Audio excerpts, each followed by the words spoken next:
ঘুম থেকে উঠে ইষ্টবিধি করে আগে চলে আসলাম রান্নাঘরটা মুছে চা বানাতে। অনেক দেরি করে ঘুম থেকে উঠেছি ছুটির দিনে, কিন্তু চাটা এখন আগে খেতে হবে, তাই সবার আগে চাটা বানিয়ে নিলাম। এখনও বরমশাই ওঠেনি, তাই আমি আমার চাটাই বানিয়ে নিলাম আর ছেলের জন্য একটু কমপ্ল্যান বানিয়ে নিলাম।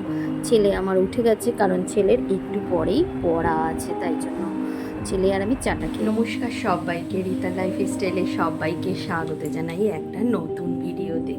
যে যেখান থেকে আমার ভিডিওটি দেখছেন সবাইকে আমার ভিডিওতে অনেক ভালোবাসা।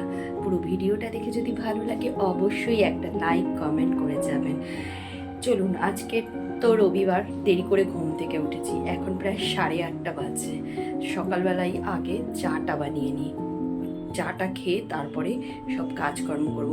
রবিবার দিন সকালবেলা আমি কাছাকাছির কোনো ঝামেলা রাখি না, কারণ রবিবার দিনকার সারা সপ্তাহের বাজার হয়, সেগুলো গোছাতেই অনেক সময় চলে যায়। তারপরে বর বাড়িতে থাকে, ছেলের পড়া থাকে, দেরি করে ঘুম থেকে উঠি, সেই জন্য আমি রান্না বান্না এইসব কাজগুলোই, ফ্রিজের মধ্যে সব সবজি মাছ রাখাটা, এগুলোই করতে করতে সারাদিন কেটে যায়। আলাদা সংসারের কোনো কাজ হয় না। দেরি করে না উঠলে প্রত্যেক দিন ওই 5টা 5:30টায় উঠি। রবিবার আমি ওই জন্য একটু দেরি করে উঠি। ভোরবেলা উঠি 5টার সময়, উঠে প্রার্থনাটা করি। আমাদের ঠাকুরের প্রার্থনা এক এক মাসে এক এক টাইমে হয়, যেই মাসে যেই টাইমে হয় আমি সেই সময় উঠে প্রার্থনা করে আবার একটু শুই। রবিবার দিনকার আজকের তাই 8:30টায় উঠেছি। দেরি করে উঠেও সব কাজকর্মগুলো কীভাবে করি সেটা নিয়েই আজকের ভিডিওটা সাজিয়েছি। চাটা খেয়ে রান্নাঘরে চলে এসেছি টিফিন বানাবো বলে, কিন্তু ছেলে বলল, মা এখন আমি কিছু খাবো না, কমপ্ল্যান খেয়েছি আর কিছু খাবো না, এসে কিছু খাবো।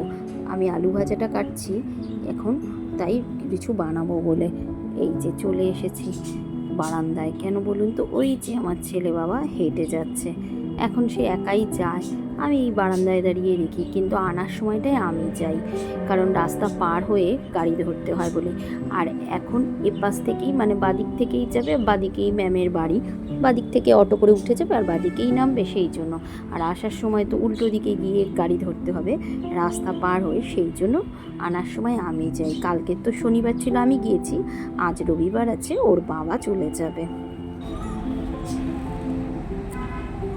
ছেলে আমার একটু একটু করে বড় হয়ে যাচ্ছে, একটু একটু করে ছাড়তেও ইচ্ছা ভয় লাগে, কিন্তু সকালবেলা রবিবার দিন যদি ওকে না পাঠিয়ে দিই আমার যাওয়া আসা খুব অসুবিধা হয়েছে। এখন তো অনেক কাজ, টিফিন বানাতে বানাতে ও যাচ্ছে, ওকে দেখতে আসলাম, তাই জন্য যেতে পারে, তাও আনার সময় আজকে তো রবিবার আছে, ওর বাবা থাকবে, বাবা গিয়ে নিয়ে আসবেন। আমি তো এই বাড়িতে দাঁড়িয়ে দেখছি কত দূর অবধি মানে কিসে করে যাচ্ছে, সাবধানে যাচ্ছে কিনা। এই তো একদম রাস্তার সামনেই, দরজাটা খুললেই দেখা যাচ্ছে, তাই জন্য বারান্দায় এসে দাঁড়ালাম। ওর অটোতে উঠে গেলে আমি শান্তি। ম্যাম একটা মিস কল দিয়ে দেবে। চলুন রান্নাঘরে যাই। ছেলে অটোতে উঠে গেল দেখে চলে আসলাম রান্নাঘরে টিফিনটা বানাতে, কারণ বর তো বাজার চলে গেছে, আমাকে এখন টিফিনটা না বানিয়ে রেখে গেলে হবে না। ঠাকুর ঘরে যাব, পুজো দেবো, আসতে অনেক দেরি হয়ে যাবে, তাই আমি আগে আটাটা মেখে রুটি করে নিলাম। আর যা গরম পড়েছে, রবিবার দিন আর আলাদা করে অন্য কিছু বানাবো না, হালকাই করব।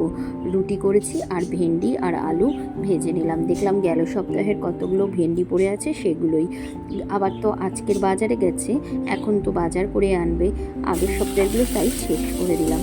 এই যে ভেন্ডি আলু ভাজা বসিয়ে দিয়ে রুটি বেলছিলাম, ভেন্ডি আলু ভাজা দেখছি হয়ে গেছে, এখন রুটিটা করে নিয়ে তারপরে স্নান করতে যাব।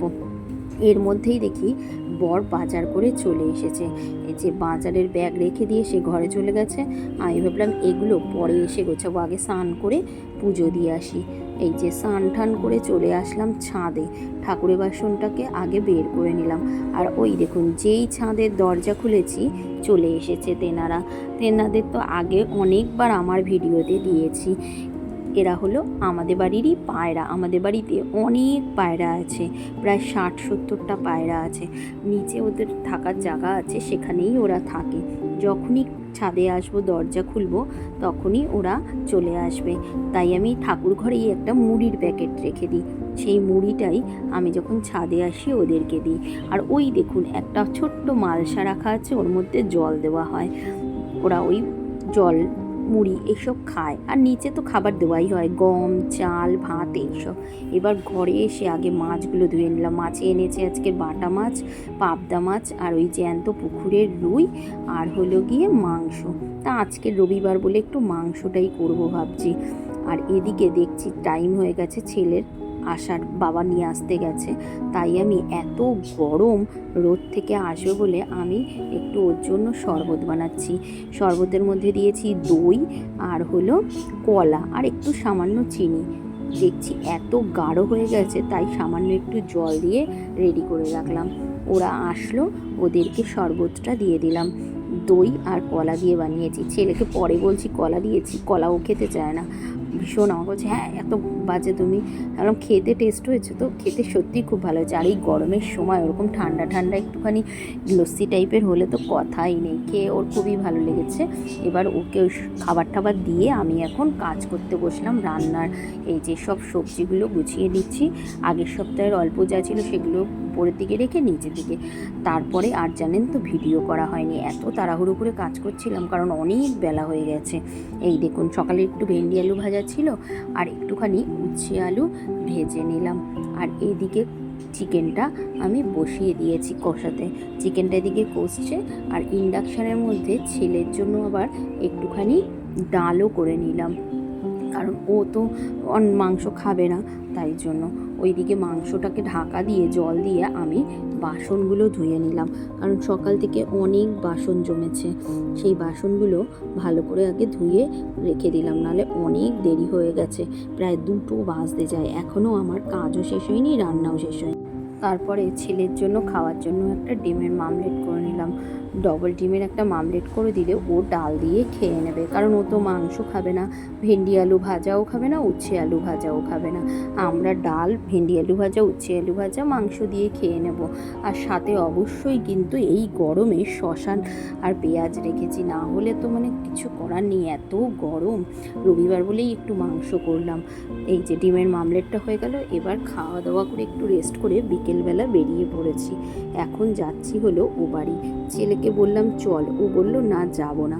মা ফোন করলো, আমাদের ওই যে দিয়েছিলাম আগের ভিডিওতেই গুরুদেবের অনুষ্ঠান হচ্ছে শ্রী গুরু ঠাকুরের, আজকে তার মহোৎসব ছিল। বলল প্রসাদ এনেছি, তুই তো আজকে যেতে পারিস নি, তুই আসবি কি প্রসাদ খেতে? বললাম ঠিক আছে আসছি, কারণ এখন সন্ধ্যাবেলাটা বিশেষ কোনো কাজ নেই, আর সারাদিন কাজ করার পর না আমার একটু বিকেলবেলা অবশ্যই বেরোতে ইচ্ছে করে। প্রসাদের মধ্যে ছিল মহাপ্রসাদ, তো আজকে তাই ছিল খিচুড়ি প্রসাদ, আর হলো ওই মালসা ভোগ দেয় খই চিড়ে, সেটা ছিল, আর ছিল সাথে সাবুর একটা ভোগ হয় শ্রীগুরু ঠাকুরের, সেই ভোগটা।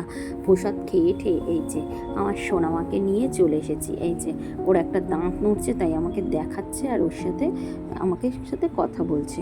এই যে এটা হলো আমার ভাইয়ের দোকান, ভাইয়ের ওই বিভিন্ন রকম খাবার দিয়ে ও দোকান দেয় আমাদের এই দিল্লি রোডেই।